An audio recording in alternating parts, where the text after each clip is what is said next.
We're Group 3B. I'm Shane Cooper. We're going to talk a little bit about the advantages and disadvantages of the advancements in mobile technology.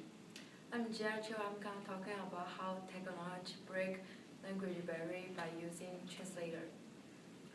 And I'm Jeremy Kincaid, and I'm going to be speaking with you a little bit about time zones and technologies. If you guys would first please open up the link that was given to you, or it should be on Blackboard, about the timeanddate.com, as well as the Excel file, because we're going to be using that a little later on in the presentation. If you don't have it open, go ahead and pause the video, and then once it's all open, we'll keep going. We all know that business technology has boomed over the past few years, and because of technology, it's really made the world a lot smaller place. And with that comes the barrier of time zones. And time zones can cause a lot of hassle and a lot of disadvantages for businesses, and a lot of hardships and failed businesses if people don't learn how to deal with it. Just a little history about time zones. During the 19th century and times leading up to that, people told time using just looking at the sun, using sundials. And so even across the United States, there was over 100 different time zones. And so whenever the railroad system was built, it began to, and trade and transit became very popular. It began to cause a lot of hardship for companies. And so around the 1920s, a world time zone, or a world clock to say, was invented.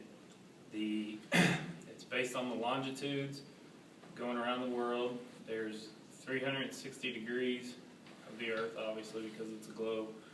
And time zones are broken up.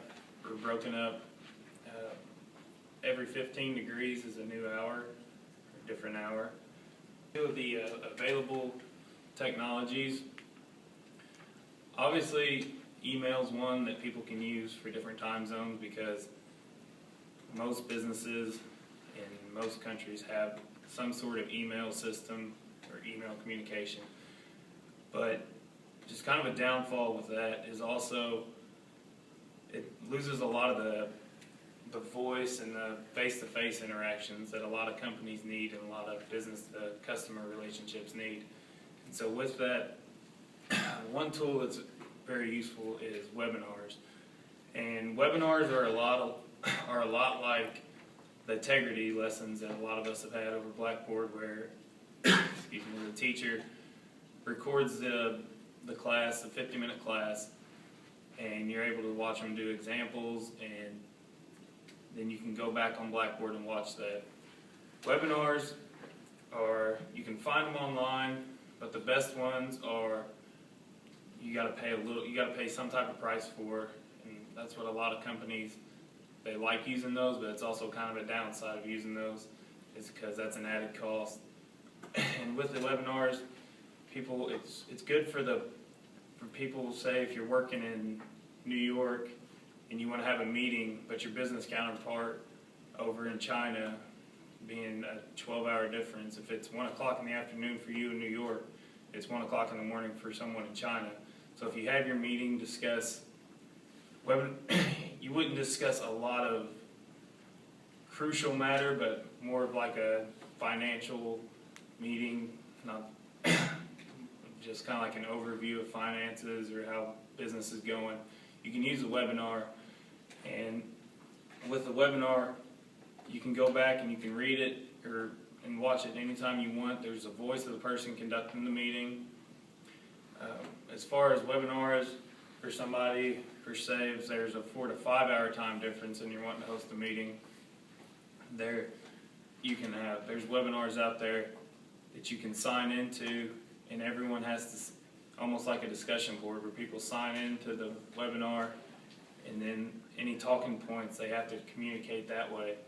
So it's just a good tool to use for different time zones. Another tool that companies use is the availability schedules, and if you would, please pull up the availability schedule. It's the Excel file that you guys had, and you'll see that it's a very basic, very simple tool that a lot of companies are beginning to use.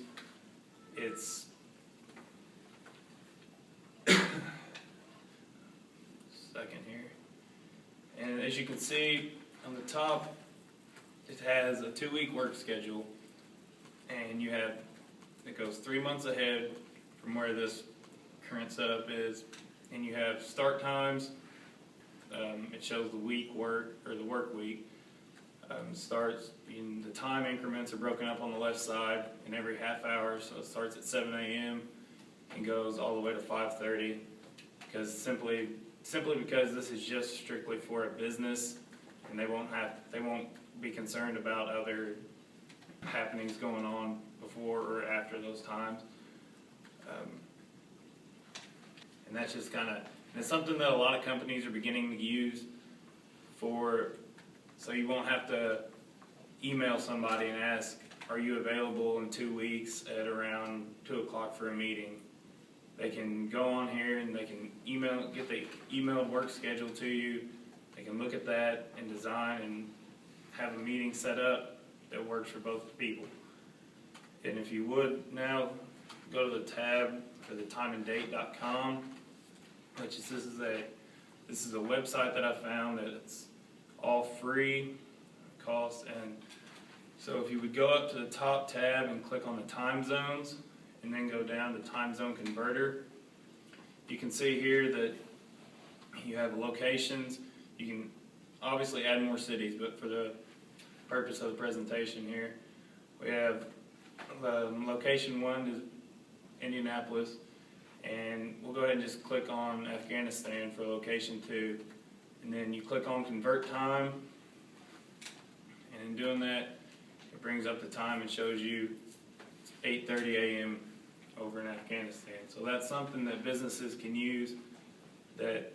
So if they're unfamiliar with the time, the differences, anything, they can go on here and just pick the location, because as you can see, there's numerous cities on here, and these are the larger cities, and that's where more of the business is done in different time zones.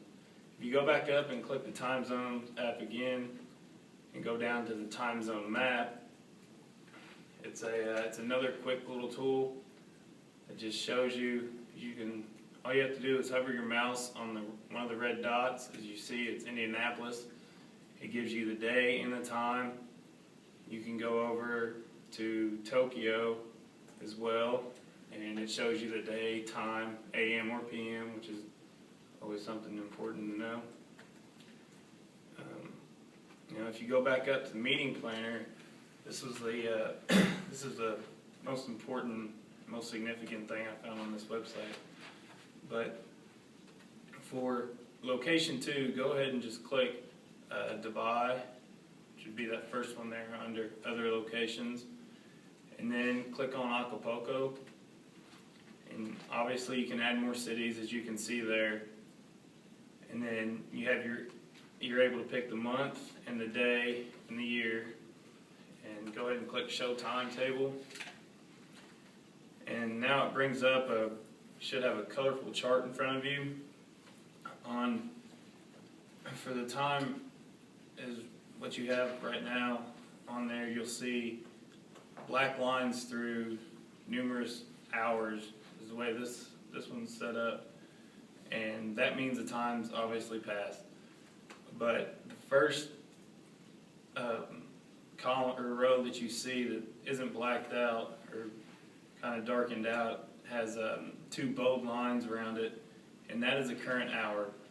And now the colors that are around, they're on the right 3 columns, is the green is the normal business hours for that certain city. So for Indianapolis, you can see 8 to 5 is the normal business hours, or 8 to 6, depending on how you want to look at this. But for Dubai, the normal business hours, obviously 8 to 6. But as you can see, from at 8 o'clock in the morning in Dubai, it's midnight in Indianapolis. So that would obviously be something that would be a barrier for not wanting to have a meeting around that time. On the same note, over in Acapulco, on the same day, it would be 10 o'clock at night. So you have midnight in Indianapolis 8 o'clock in the morning in Dubai, and 10 o'clock at night in Acapulco. So you would have to scroll down through here and find a time that would look the most reasonable for all three cities.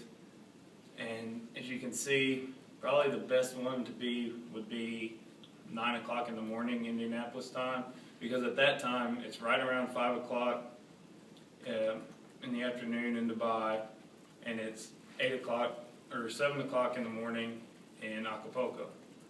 Now, the white tan colors that you see are when people are normally awake, but they're not working, just once you're off work, eating supper, all that. So, and that's just a little tool that it's very useful, it's free, and it really helps just give an idea of where different cities lie in time zones. But that's about all I have for you. If you guys now would go out and take the quiz that's on Blackboard,